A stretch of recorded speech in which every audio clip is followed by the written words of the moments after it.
Oi, boa noite. Live 02.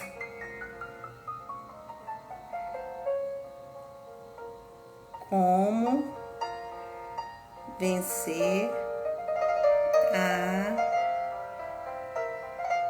guerra cultural.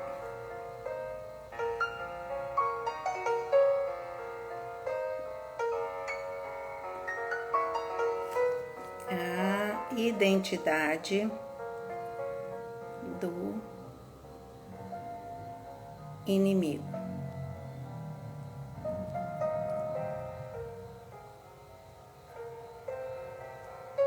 Publicar. Vamos ver.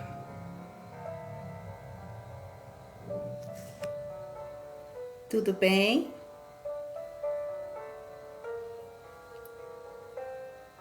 Tá me ouvindo? Tá tranquilo?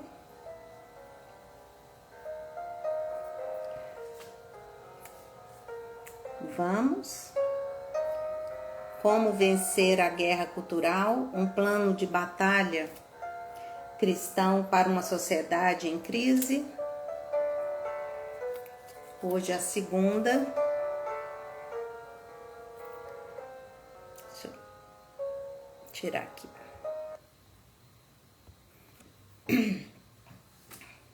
Recapitulando. A nossa sociedade está em crise. E se você não percebe isso, é porque você passou uma temporada na Lua, né? Porque quem está aqui sabe que nós estamos passando por momentos difíceis. Momentos que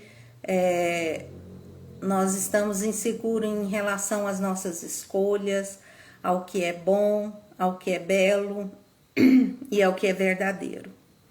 E isso tudo faz parte de uma grande teia para que a gente realmente fique nessa situação de não ter a capacidade de discernir aquilo que é bom, que é belo, que é verdadeiro.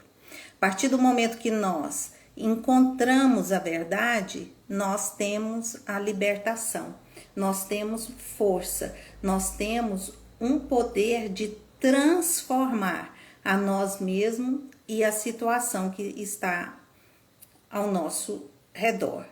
E toda essa cultura da morte que tem feito essa guerra cultural, tem feito essa guerra para impedir que nós descubramos a nossa identidade. Mas a estratégia que esse autor vai estar trazendo para nós é que nós podemos conhecer a identidade do inimigo. Que se nós estamos numa guerra e não conhecemos a nós mesmos, não conhecemos o inimigo, quem vai ganhar essa guerra? Porque o inimigo se conhece, sabe qual que é o propósito dele, sabe o que ele quer e nos conhece relativamente mais do que nós mesmos nos conhecemos. Então, existe também uma questão que eu gostaria de colocar aqui, é que existem vários inimigos que nós temos. Nós temos um inimigo que aqui ele vai chamar do demônio mesmo, e que nesse capítulo 3, 4 e 5, não, 4, 5 e 6, ele vai falar desse livro aqui, ó, do Lewis. Carta de um diabo a seu aprendiz. Ele vai citar várias partes desse livro. E vamos lá. Que diferença faz da gente saber que a gente está em guerra? Primeiro de tudo, significa viver na realidade e não a negando. Segundo, significa ter uma chance de vencer. Se um lado sabe que está em guerra e o outro não sabe, que lado você acha que vencerá? Terceiro, significa uma mudança radical de consciência e perspectiva de valores. A consciência de guerra se instala com uma prontidão e uma atenção prática e também com um senso de perspectiva e valores muito prático. Quando estamos em um campo de batalha, quais as preocupações que devemos ter? Se estamos num campo de batalha, quais as preocupações, quais são os valores, quais são os objetivos, quais são as urgências que nós temos? Ai, tudo bem? Então. Ai, não tem jeito de eu tirar aqui. Peraí. Eu pus uma frase do Santo Agostinho que eu gosto muito, que é: enquanto houver vontade de lutar, haverá esperança de vencer. Enquanto houver vontade de lutar, haverá esperança de vencer. Os gatos. Os gatos que estão fazendo esse barulho. Se não podes entender, crê para que entenda. A fé precede, o intelecto segue. Se não podes entender, crê para que entendas. A fé precede, o intelecto segue. Santo Agostinho.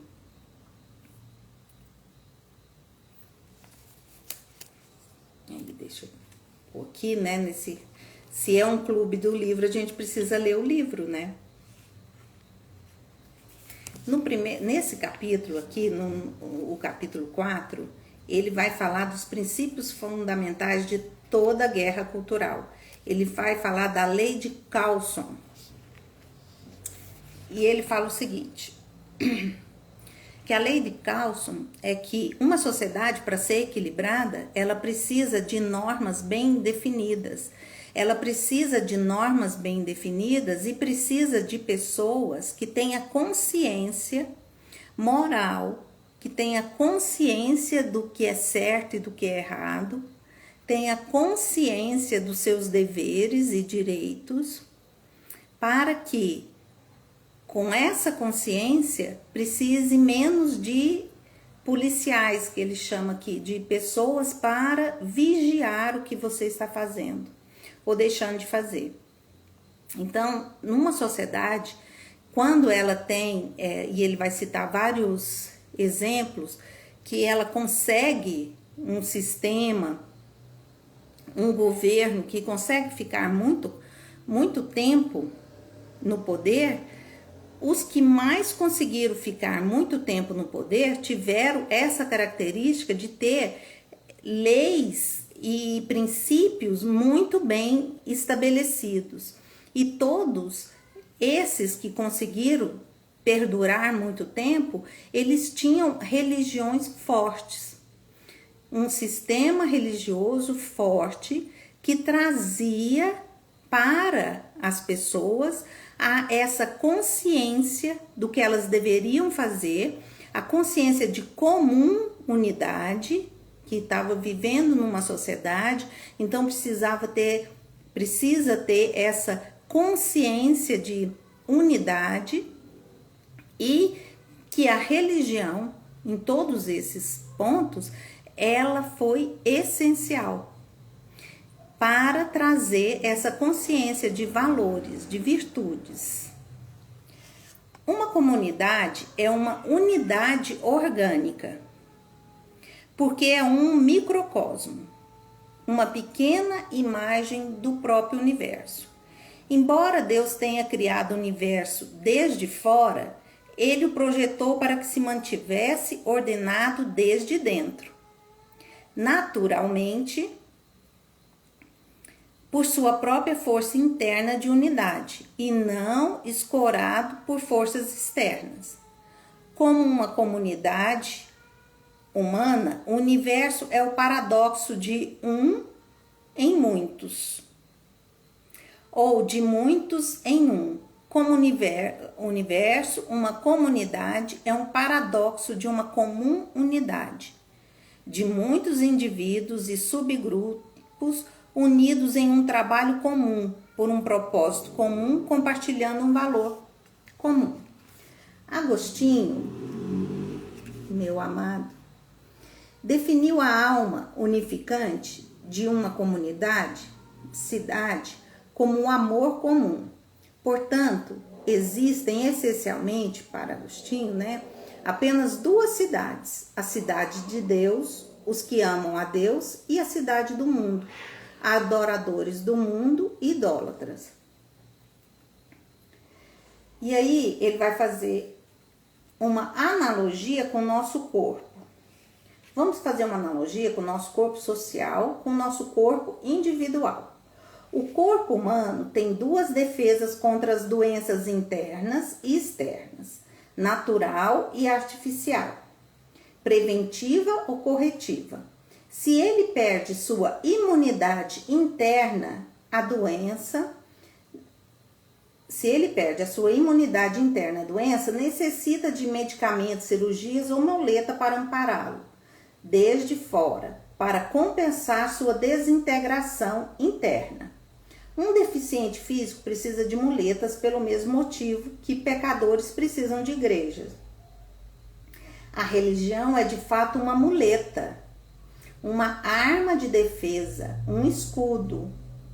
E aí ele vai explicar por que a gente precisa da religião. Ela realmente é uma muleta, ela realmente é um escudo, mas nós precisamos dela para o nosso corpo, pelas nossas doenças espirituais, para que nós consigamos vencer o pecado, vencer os maus comportamentos, os vícios, as doenças espirituais, para desenvolver as virtudes, os bons comportamentos, a saúde mental e espiritual. Deixa eu beber mais um chazinho aqui.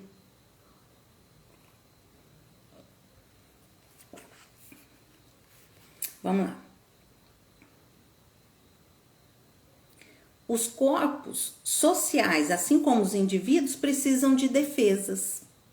Nós precisamos das nossas defesas, e a sociedade também precisa das suas defesas. Assim como o corpo físico, o corpo político tem duas defesas contra o caos. O escudo externo é a lei positiva, isso é, a lei humana, que é fisicamente imposta pelos policiais. A defesa interna é a lei natural, a lei moral, não feita pelo homem, mas por ele descoberta, que é imposta espiritualmente pela consciência. A defesa interna é feita de liberdade. A defesa externa é feita de força. A defesa interna é o amor.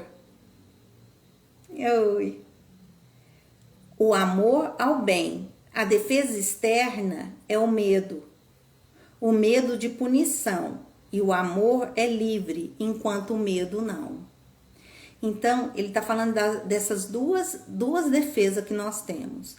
A defesa interna é o amor a Deus, que Santo Agostinho fala aqui na Cidade de Deus.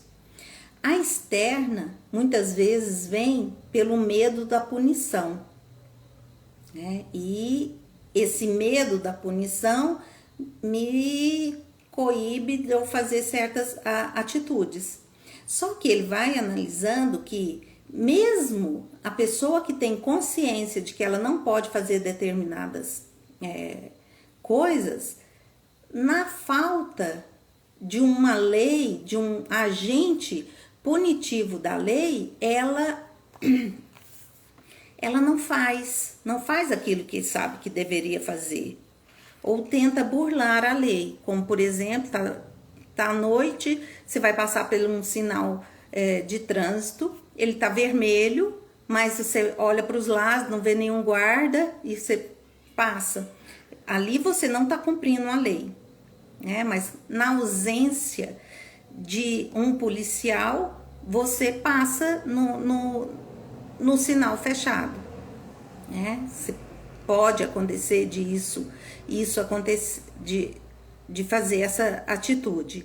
E o que ele vai estar falando? Que mesmo a consciência, que muitas vezes nós temos consciência do que é certo e errado, mas precisamos desse lado que nos coíbe a fazer certas questões. Nós sabemos, por exemplo, que comer muito é pecado, é o pecado da gula. Desejar o mal para o outro, ficar com inveja do outro, também é pecado. Mas nós precisamos de algo externo para estar nos lembrando. E ele vai falar que a religião cumpre esse papel de lei, que ele fala na lei de Carlson, que são os policiais.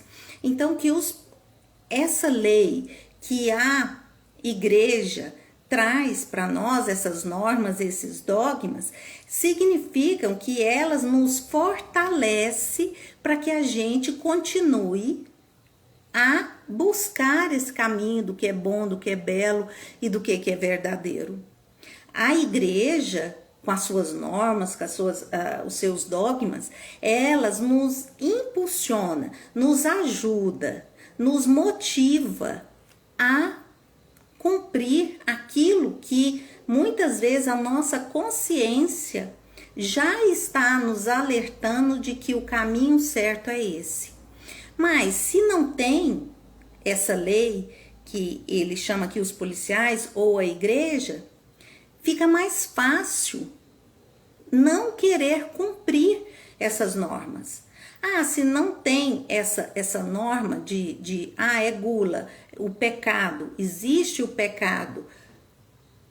Se existe o pecado, se a igreja está dizendo que existe o pecado e eu estou praticando, né, sou um membro dessa igreja, isso faz com que eu fique mais temerosa de pecar, de incorrer num erro, porque eu sei que existe uma ordem em tudo isso. E a estratégia que ele vai falar aqui, e que nas Cartas de um Diabo a seu aprendiz, o Lewis vai trazer, é que a principal estratégia do inimigo, a identidade do inimigo, hoje, o que ele está querendo passar para nós é que ele não existe. Diferente de outras épocas em que tudo era pecado, que passava a ideia de que tudo é pecado, de que tudo que o maligno era muito maior do que ele realmente era. Agora a estratégia não, Deus é só bom, é só bondade infinita. E isso é verdade, ele realmente é só bondade infinita, mas é na bondade infinita dele que ele faz com que nos dê o livre-arbítrio, nos dê a possibilidade de escolha, nos dê essa responsabilidade, autorresponsabilidade por nossas escolhas, e fazendo isso, nós, escolhendo bem, escolhendo o amor, escolhendo estar com ele, nós vamos passar a eternidade com ele. Ele não impõe, mas nos fez a imagem e semelhança dele para que a gente possa escolhê-lo. Ele não quer bonequinhos que façam só o que ele quer, o que ele manda, mas ele trouxe uma dignidade para o ser humano quando diz que nós somos imagem e semelhança. E quando ele faz com que o seu Filho unigênito, o Verbo encarnado, venha aqui e na cruz consiga para nós o perdão dos nossos pecados e nos traz essa filiação, né? Como Cristo, como Jesus, Filho, nosso primogênito, nós somos também filhos, co-herdeiros de Deus. Então, ele não tira a nossa responsabilidade de escolhê-lo, de fazer com que nós, ao escolhê-lo, nós possamos nos preparar para esse encontro com ele, que é aquela parábola daquele homem que sai nas ruas, vai convidar, E quando convida, tem umas pessoas que não estão, tem uma pessoa que não está com a veste adequada. Então, todo esse processo é para que a gente vá arrumando, preparando a nossa veste para estar diante dele. Não se chega diante de um rei de qualquer jeito.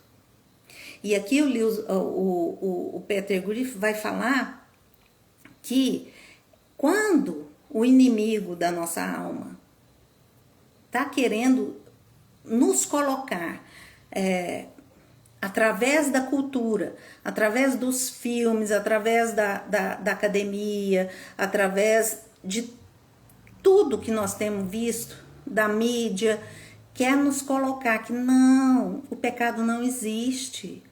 Não, o mal não existe. O mal não existe, não precisa preocupar. Quando faz isso, as nossas armas, né, vão ficando mais assim, se não existe, tá bom, vamos fazer isso mesmo, vamos buscar os prazeres imediatos, vamos buscar com que a gente se satisfaça, sem pensar muito nas consequências das nossas ações, enquanto que o caminho de autoconhecimento, de amadurecimento, de autorresponsabilidade, ele passa por essa percepção de causa e consequência. Saber que uma das leis, assim, mais comprovadas é aquilo que se planta, colhe. Meninas, faz sentido para vocês? Faz sentido isso que eu tô falando para vocês? Vocês têm alguma dúvida em relação a isso? A essa guerra? Vocês acreditam que nós estamos realmente numa guerra? Numa guerra cultural? E essa guerra cultural está querendo impor certos comportamentos, está querendo impor certos padrões para nós, para que cada vez mais nós nos distanciamos de Deus. E um dos inimigos que a gente vai... Não que esse livro fala sobre isso, mas eu peguei isso num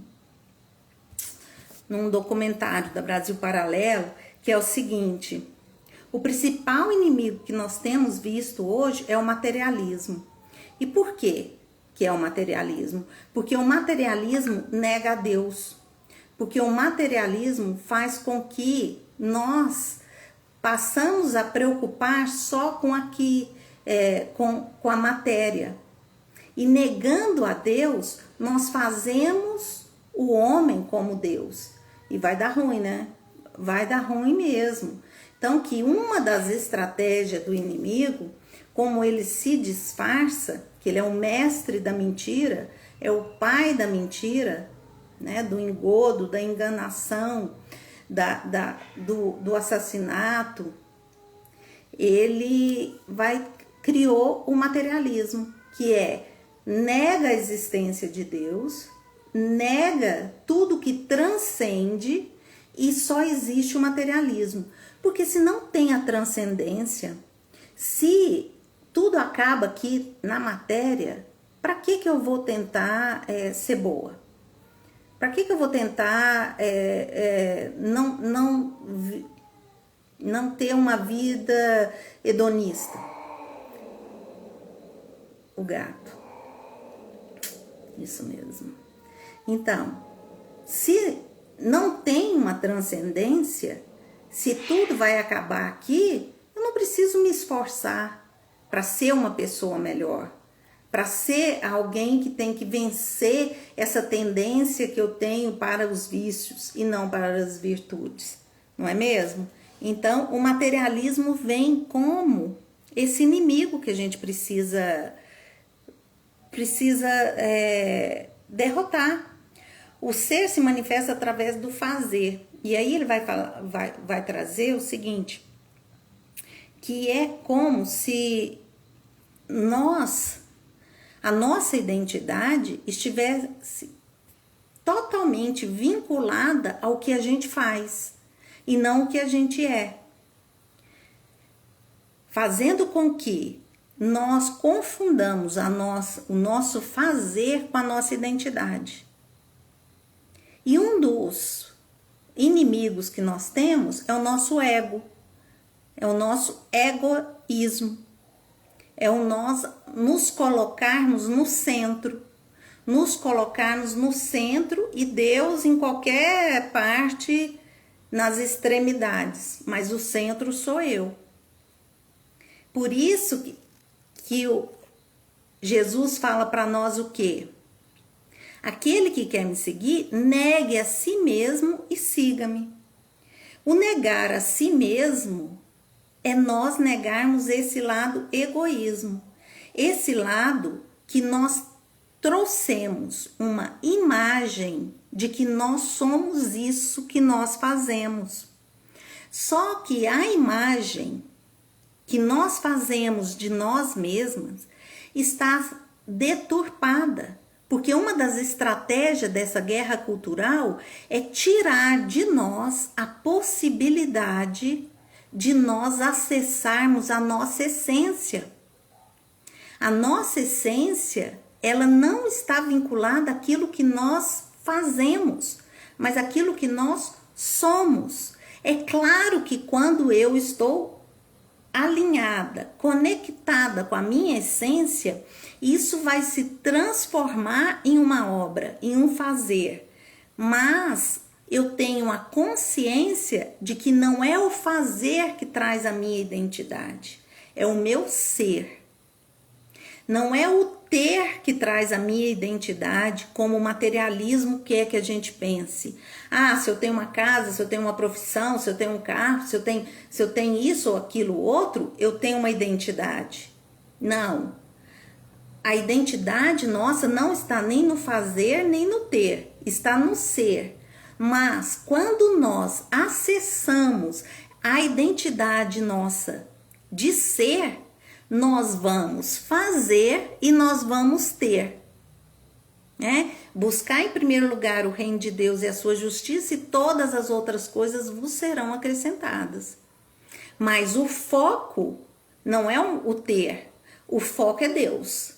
É o amor a Deus. É o temor de Deus que me leva a ter sabedoria de reconhecer Deus em tudo aquilo que eu faço. E se eu vou para o materialismo, eu vou para a ganância, eu vou para apegar as coisas. Boa noite, Adriana, seja bem-vinda. Apegar as coisas, eu vou achar que a minha identidade está relacionada àquilo que eu tenho. E o materialismo vem fazendo com que a gente fique assim, ai, você merece, você não vai comer esse doce, você não vai comer esse chocolate agora, ai, você teve uma semana tão difícil, você merece, coma. Então, esse ego nos colocando a esse, dizem que no inferno tem uma plaquinha assim, você merece. Aqui é a plaquinha do faça, você merece. Então, essa estratégia do inimigo faz com que a gente perca a conexão com a realidade, a conexão com aquilo que realmente é importante, a conexão com a nossa essência, com a nossa identidade. E quando a estratégia do inimigo é fazer com que nós pensamos que ele não existe, que o pecado não existe e que não existe transcendência, é só a matéria, ele está confundindo a nossa percepção da identidade dele e a nossa percepção da nossa própria identidade. Como se nós realmente fôssemos essa tábua rasa.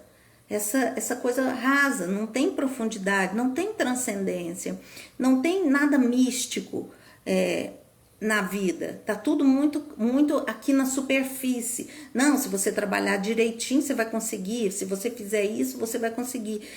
E consegue mesmo. Não é esse o ponto nem o foco. Mas a estratégia é essa, de confundir.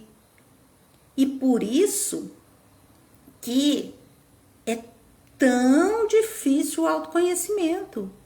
Por isso que é tão difícil a gente ter uma disposição de mídia, de tudo, de falar assim, não, vai se conhecer. Porque o inimigo sabe que quando nós nos conhecemos, nós temos uma identidade firme, nós sabemos da nossa essência, nada nos para.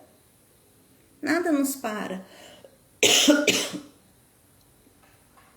Pera.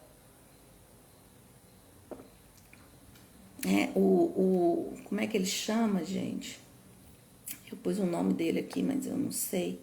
Eu tô assistindo Jacob Petri, umas lives dele, muito interessante também, o que ele tem feito. Então, quando a gente vai buscar essa essência, essa nossa identidade, porque se a gente entra nessa guerra, repetindo, se a gente entra na guerra sem nos conhecer e sem conhecer o nosso inimigo, a gente já perdeu. A gente, já era. Por isso que o autoconhecimento é tão importante. E por isso que nós conhecermos as estratégias do inimigo é tão importante. Porque nós começamos a entender as estratégias que ele usa, as mentiras, né, o camaleão que ele é, para nos enganar. Só que o problema é que nós nos identificamos com esse nosso ego. E o nosso ego é essa parte menor que nós temos. O nosso ego não é a nossa essência, mas nós confundimos com a nossa essência o nosso ego. E aí a gente fica firme naquilo que a gente pensa que a gente é. Naquele ser que a gente pensa, que a gente foi condicionados a pensar que nós somos. E como que acontece esse condicionamento? Acontece pelas experiências que nós passamos na nossa vida. Acontece pelas experiências e pela nossa vida. A identidade dos nossos pais, a educação que nós obtivemos, o meio que nós fomos criados. E esse condicionamento que o ego traz, porque o ego, como ele não é a essência, ele é menor. Então ele precisa de alguém falar para ele quem que ele é. Ele precisa que o outro confirme aquilo que ele é. E essa confirmação faz com que a nossa comunicação fique totalmente truncada nos nossos relacionamentos. Porque nós relacionamos hoje condicionados a um padrão de relações passadas. E atualizar isso não é para o ego, é para a essência. Não é o ego que atualiza e fala assim, nossa, eu descobri que eu estava errado, que não é isso que eu sou. É mais profundo, eu preciso ir mais profundo. Mas o ego não tem essa capacidade, porque ele é pequeno. E o que acontece? Acontece que nós identificamos com esse ego e nós percebemos o outro através desse ego. E esse ego é condicionado às experiências que nós tivemos até aqui. E isso faz com que a nossa comunicação fique truncada, porque eu vou pensar, perceber o outro, não na essência dele, mas através do meu ego, através das minhas experiências, daquela percepção do que eu acho que eu sou. Eu tenho uma ideia que é pequena sobre mim mesma. Nós temos uma ideia que é pequena sobre nós mesmos. na maioria das vezes. Porque nós temos uma ideia de quem nós somos que foi condicionada pela cultura, pela criação que nós tivemos, pelo meio que nós tivemos, pela época que nós nascemos. Foi condicionada a pensar que, não, você é só isso. Você precisa desenvolver algumas virtudes, mas são as virtudes necessárias para você trabalhar bem. Você precisa desenvolver algumas qualidades, mas são qualidades que vão ser importantes para o seu crescimento profissional. Então, o foco está sempre na matéria e não no ser. E aí, nós identificamos com esse ego e relacionamos com o outro através desse ego. E o nosso ego é difícil. É difícil a gente entender isso.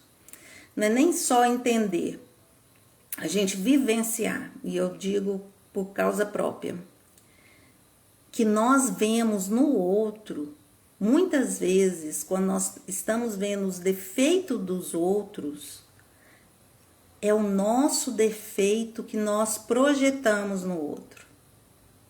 Nós relacionamos com o outro, mas nós relacionamos com nossos condicionamentos internos. Por isso que é comum uma mulher falar assim, eu tenho o dedo podre, eu só atraio homem ruim, eu só atraio relacionamentos dessa forma. Não, todo mundo me trata igual, todo mundo não me trata com respeito, todo mundo me desrespeita.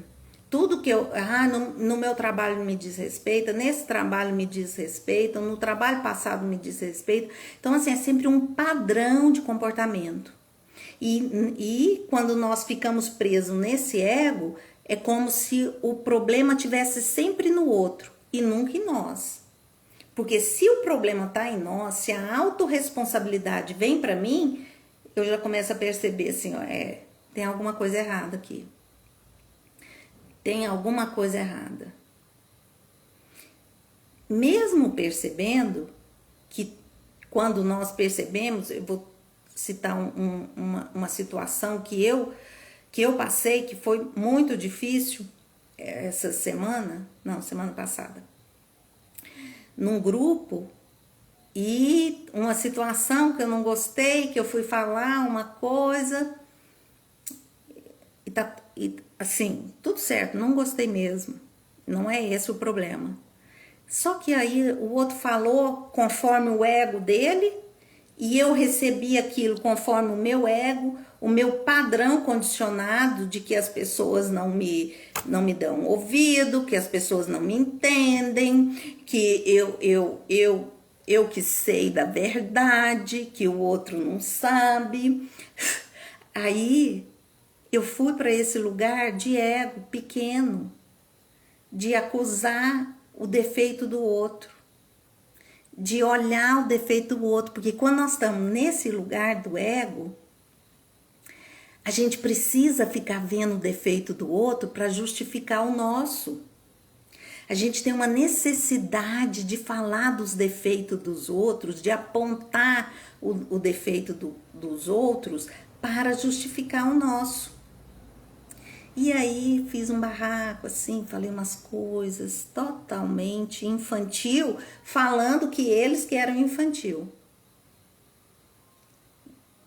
Na hora, foi um dia conturbado, tive que atender, fiz uns atendimentos assim de pessoas que tinham tentado o suicídio, e eu tava assim com uma assim, né, sanguínea mesmo, né? Na hora eu fiquei mal, mas aí já cai. Aí já caiu a ficha de falar assim, peraí, eu tô projetando aqui. Eu tô projetando aqui, falando nesse grupo desse jeito. Mas aí eu não queria, aí eu queria ir para a missa, mas não tinha disposição para ir na missa, mas fui assim mesmo e comecei a rezar e comecei a pedir perdão para Deus, comecei a falar com Deus e falar, Senhor, olha só o que está acontecendo, olha o que eu fiz. E aí Deus foi me acalmando, foi trazendo outras situações, me provando ali que é bom a gente pegar o elevador da humildade, né? E ir para o nosso... Falar assim, não, eu agi conforme o ego. Eu não agi conforme a minha essência. Porque quando nós estamos agindo pelo ego, que é pequeno, a gente se sente pequeno. A gente sabe que a gente está numa condição pequena. Então o outro nos ofende com muita facilidade. Mas quando nós estamos na nossa essência, o outro não consegue nos ofender com facilidade. Porque se o outro fala algo de mim que é verdade, a verdade nunca pode ser algo para se ofender. A verdade não pode nunca ser algo para nos ofender. A verdade nunca pode ser algo ofensivo. Isso é muito importante a gente entender.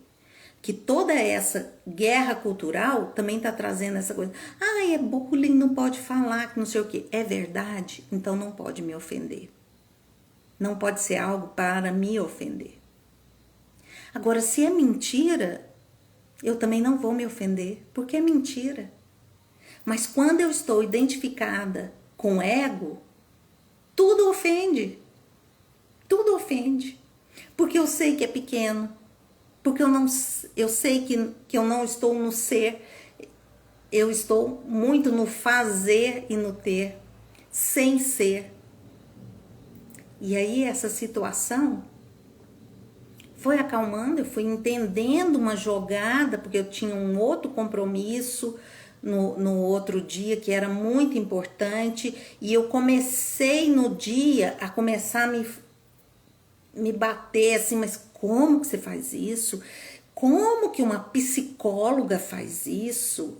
Como que você é capaz de fazer isso? Quando eu entendi essa estratégia do inimigo, querendo me levar para o lado de, tá vendo? Eu não mudo, eu sou assim mesmo, eu faço, e quando eu vejo eu tô fazendo tudo de novo, da mesma forma. E aí eu entendi essa estratégia do inimigo, de querer me jogar para baixo, para que nos outros compromissos que eu tinha na quarta-feira, que eram importantes compromissos que eu tive, eu não fosse, ou eu ficasse, sabe quando a gente fica assim, se culpando, assim, não, tá vendo? Eu faço tudo errado, eu isso, aquilo, vitimizando. E aí eu entendi essa estratégia do inimigo, de querer me colocar nesse lugar de vítima, de que é desse jeito. E aí eu comecei a pensar assim, não é verdade que eu faço sempre. Realmente, pisei na bola, não precisava falar agressivo, sem caridade, da forma que eu falei. Não precisava disso. Mas isso aconteceu. Então, qual o bem que eu posso tirar disso? Eu não posso voltar atrás. Eu não posso desfazer aquilo que eu fiz, né? Nós não podemos fazer. Mas o inimigo põe na cabeça nossa de que nós precisamos negar a realidade. Negar a realidade porque a gente não aceita a realidade. Não aceita que a gente errou. Não aceita que o nosso ego é realmente pequeno. Que aí eu comecei a ver assim uns pensamentos tipo assim, mas o que o pessoal do grupo vai pensar de mim, uma psicóloga, fazendo esse tipo de coisa?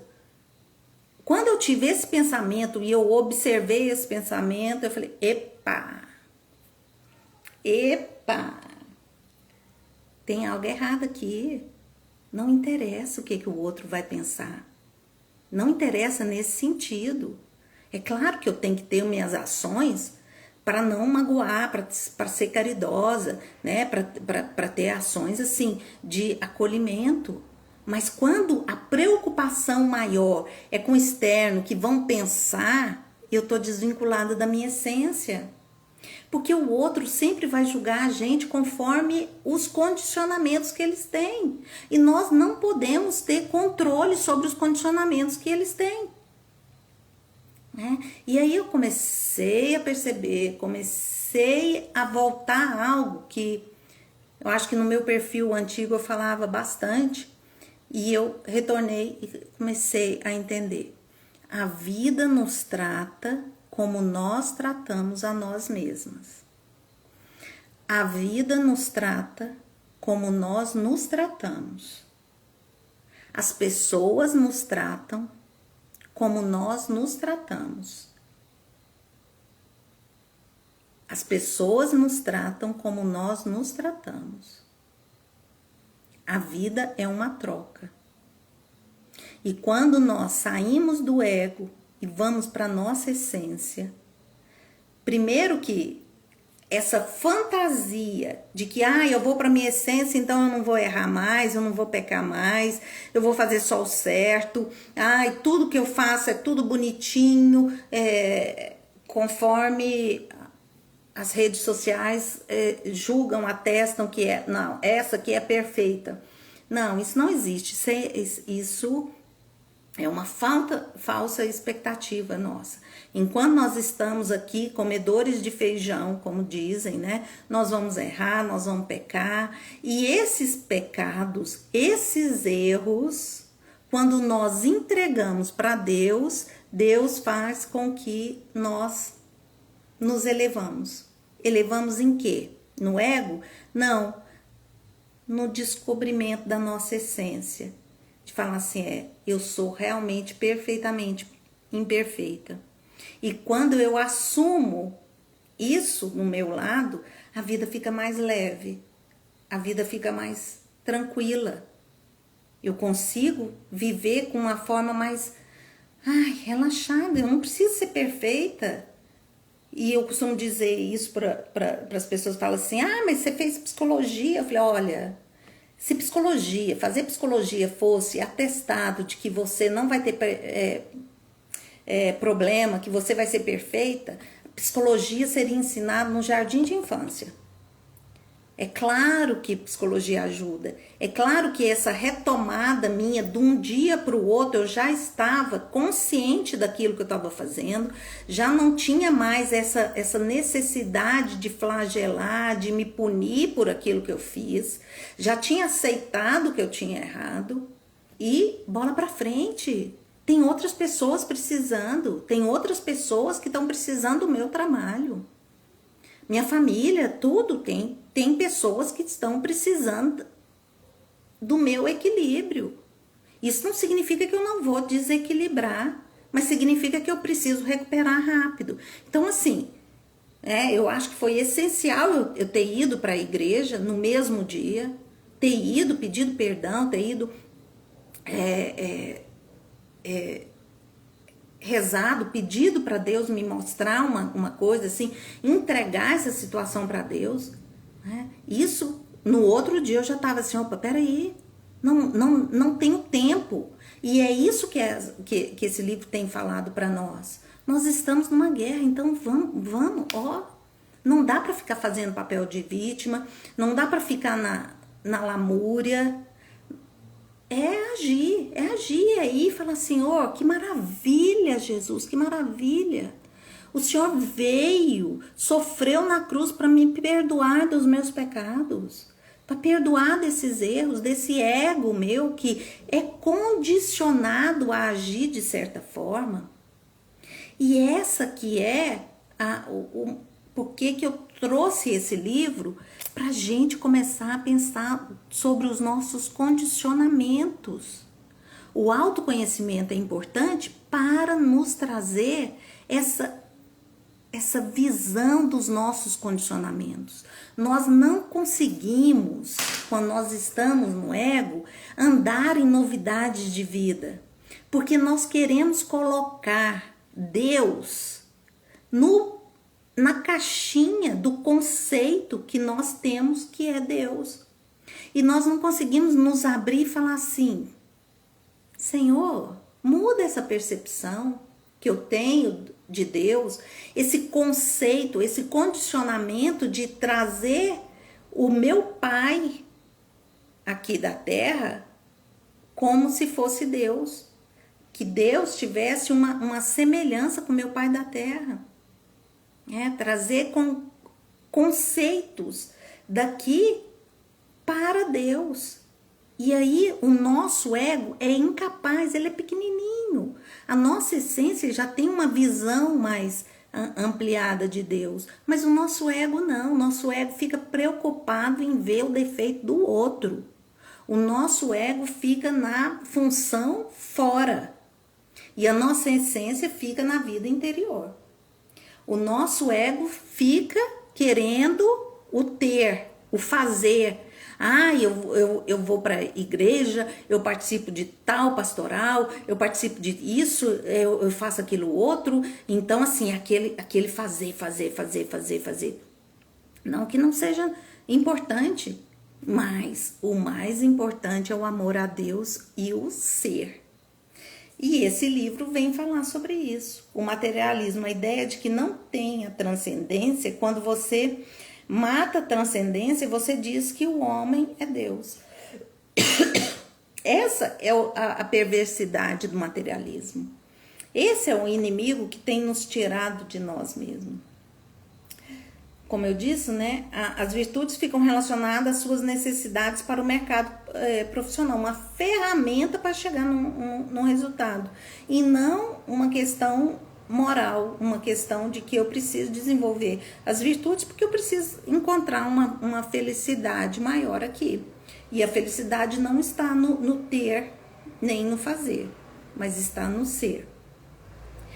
E o que vem falar é quem ainda acredita em alma.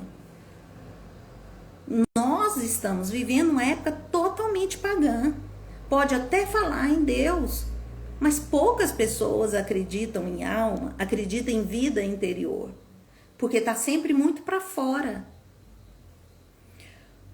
Hoje, de um cristão, já estamos vivendo um mundo pagão. Hoje, de um cristão, é esperado que ele respeite todas as religiões, menos a sua, Chesterton. Então, nós que somos cristãos, nós temos que respeitar tudo, porque a virtude mais importante dessa espiritualidade que a nova era está trazendo é a tolerância. Eu preciso ser tolerante com tudo, menos com o cristianismo. Eu preciso, a principal virtude é tolerar o outro. Se o outro tá errado, se o outro tá certo, se o outro tá fazendo o que não deve, que tá querendo acabar com o cristianismo, eu preciso tolerar. A tolerância é a virtude da espiritualidade da nova era. Enquanto que prudência, temperança, justiça, não, isso não precisa. Você sendo tolerante, tudo bem, mas não precisa ser tolerante com o cristianismo, porque o cristianismo, ele traz a negação do materialismo, ele traz a transcendência. Só de ter a hóstia, que é o corpo e sangue de Cristo, já está falando da transcendência, já está querendo que a matéria transcenda. Está querendo não, está mostrando a transcendência. E o materialismo não consegue admitir a transcendência. Não consegue admitir que existe algo além da matéria. Quanto mais você afasta da transcendência, tudo vira ficção. O amor, as virtudes, tudo vira uma ficção. Você faz uma ideia daquilo. Você faz uma ideia, mas aquilo mesmo não é, porque não tem raiz. A realidade é criada e sustentada por um princípio. O princípio da realidade, o avesso à verdade, está na realidade. O que ensina a pensar corretamente é contar a realidade, narrar a realidade. E aí, a gente já está quase terminando, né? Vamos para uma questão que é importantíssima. Como você narra a sua história. Como você fala de você. Quais as qualidades que você fala, que você expressa. Quando fala assim, conta a sua história. Quando você vai narrar a sua história. Como que você narra a sua história? A sua história de vida. Quais Quais o sentimento de falta que você tem?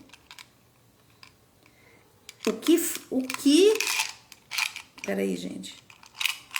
Uma pastilha que minha garganta tá arranhando. O que você acha que falta na sua vida? O que você sente que está incompleto?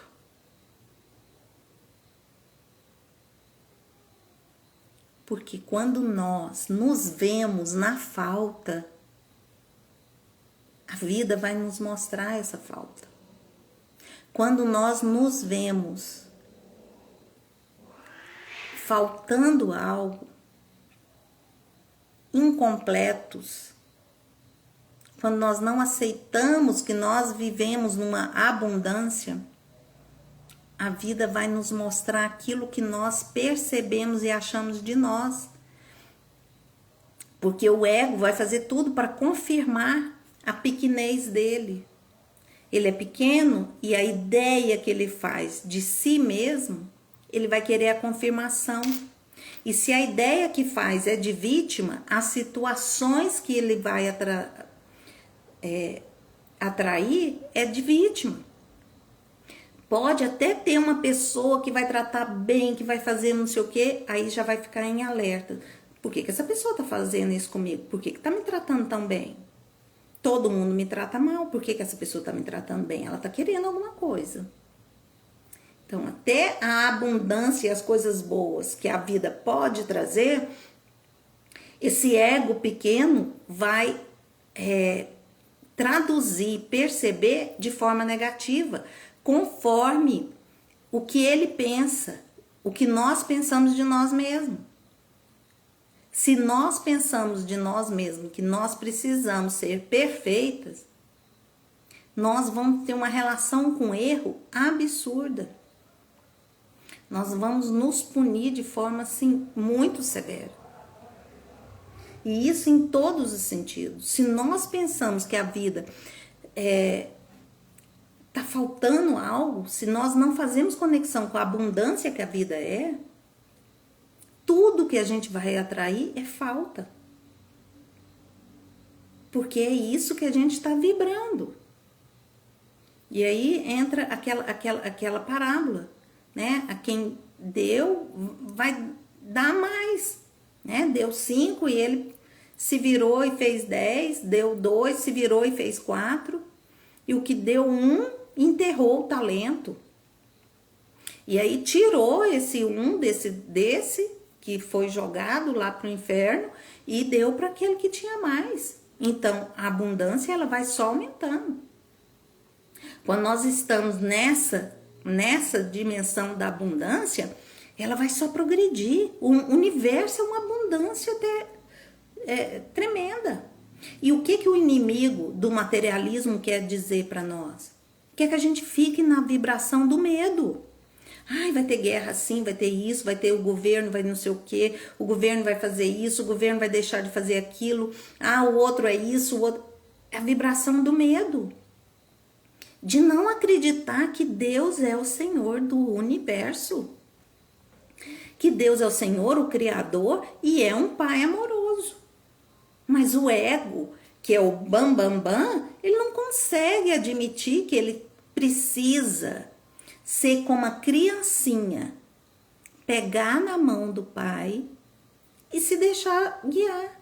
Por que o reino de Deus é das criancinhas? Vocês lembram de vocês, quando era criança e pegava na mão do pai e saía um pouco com o pai? Vocês pensavam em quê? Vocês tinham medo de quê? De absolutamente nada. Por quê? Porque a gente sabia que a gente estava segurando a mão do pai e o pai protegia de tudo. E é por isso que o reino dos céus é das criancinhas, é daquelas que se entregam verdadeiramente. Não é o meu fazer que vai agradar a Deus, não é o meu fazer que vai me trazer riqueza, não é o meu fazer, o meu ter que vai me trazer abundância. É o ser e o confiar que eu tô pegando a mão de Deus e Deus tá me levando para onde que Ele quer. E quando a gente consegue isso, a gente vai um pouco para o ser. A gente deixa o egocentrismo, o nosso ego, os nossos condicionamentos e começamos a nos ver de uma forma diferente. Agora, pensa sobre isso e é a tarefinha para a próxima live. Como você se vê? Como você está se vendo? Porque como você se vê é o que você atrai. E por isso que essa guerra cultural, a gente precisa desse autoconhecimento e ir um pouco mais profundo para a gente entender que a gente está numa guerra, está num campo de batalha e que a gente precisa saber segurar na mão de Deus, mas saber das nossas tendências, a ter certos comportamentos condicionados com a história que nós tivemos. E eu tenho uma história assim, sempre fui sanguínea mesmo, assim, né? De falar demais, misericórdia.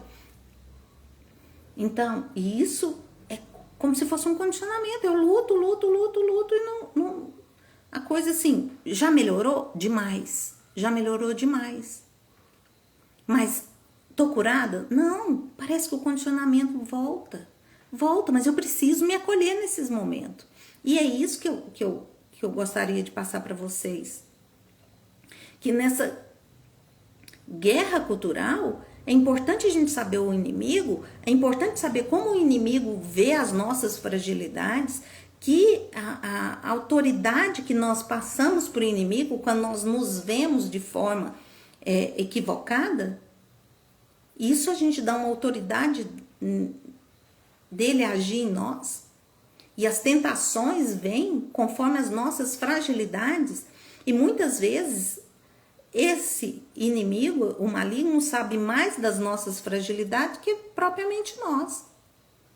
Então só existe esse caminho. Esse caminho de quanto mais eu me conheço, mais eu conheço a Deus. Onde superabundou o pecado, abundou a graça. Onde abundou o pecado, superabundou a graça.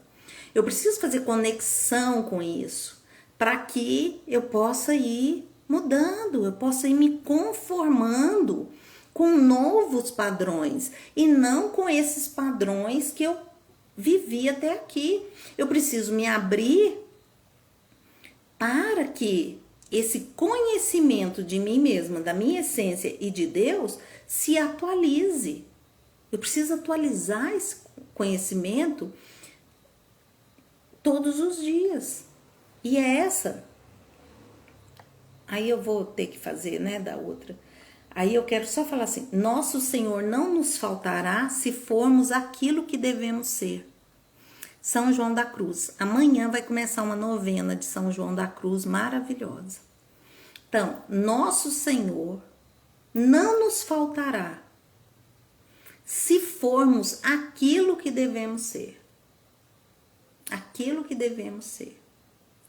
Deus não nos faltará. Não aquilo que fazemos, não aquilo que temos, mas aquilo que somos. O ser, devemos ser. E nós devemos ser o quê? Filhos obedientes, amorosos de Deus. A fonte, a origem de toda abundância é parte de quem você é. Aquilo que você busca, você já tem. Você só precisa manifestar. Comece a reconhecer que você já tem abundância, a plenitude da vida. Reconhecer a abundância externa desperta a abundância interna. Por que eu falo tanto de olhar para a natureza? Porque quando a gente vai para a natureza, a gente vê a abundância que é. Por que Jesus? Olhai para os lírios do campo, eles não fazem e vestem, nem vestem melhor do que os reis. Olha para a abundância. Olha para a abundância que é a vida. Faz sentido para vocês? Faz sentido isso que eu tô dizendo? Então, beijo. Pode falar mais comunhão de Deus, isso mesmo. Pode deixar para mim falar comigo aonde que os canais derem. Pode falar comigo que eu respondo, tá bom? No direct, nas mensagens, nos stories. Um beijo.